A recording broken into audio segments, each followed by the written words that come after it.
যদি বিজনেছ কৰিব বিচাৰে এণ্ড ডিগ্ৰী নাই বুলি ভাবি আছে তেনেহ'লে ভিডিঅ'টো স্কিপ নকৰিব। মই এতিয়াও কওঁ মই কোনো এক্সপাৰ্ট নহয়, মই নিজে বিজনেছ শিকি আছো এণ্ড যি শিকিছো তাক সহজ সৰল ভাষাত আপোনালোকৰ ওচৰত শ্বেয়াৰ কৰিছো। আমাৰ ছ'চাইটিত এটা বিলিফ আছে যে ডিগ্ৰী নহ'লে বিজনেছ কৰিব নোৱাৰে।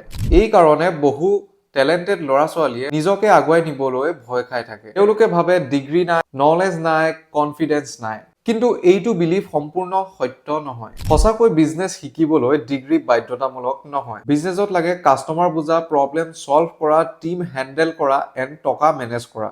এইবোৰ ডিগ্ৰীত শিকোৱা হয়নে? কিছুমান থিয়ৰী শিকোৱা হয় কিন্তু ৰিয়েলিটি শিকাব নোৱাৰে।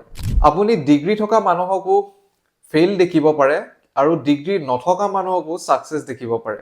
ডিফাৰেন্স হয় মাথো লাৰ্নিং স্পীড এণ্ড একশ্যনত। এতিয়া ভুল বুজিব নালাগে, ডিগ্ৰী বেয়া নহয়, ডিগ্ৰীয়ে ডিসিপ্লিন এণ্ড এক্সপোজাৰ দিয়ে।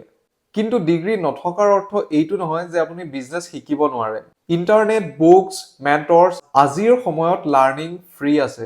আজিৰ একশ্যন চিম্পল, নিজকে সোধা মই কি স্কিল শিকিব পাৰোঁ এণ্ড মই কিহত ডেইলি ইম্প্ৰুভ কৰিব পাৰোঁ। ডিগ্ৰীয়ে নকৰিলে স্কিলে কৰিব।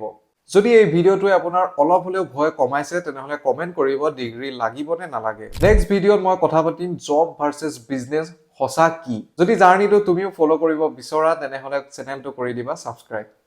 লগ পাম অন্য এটা ভিডিঅ'ত, আজিলৈ ইমানেই, থেংক ইউ।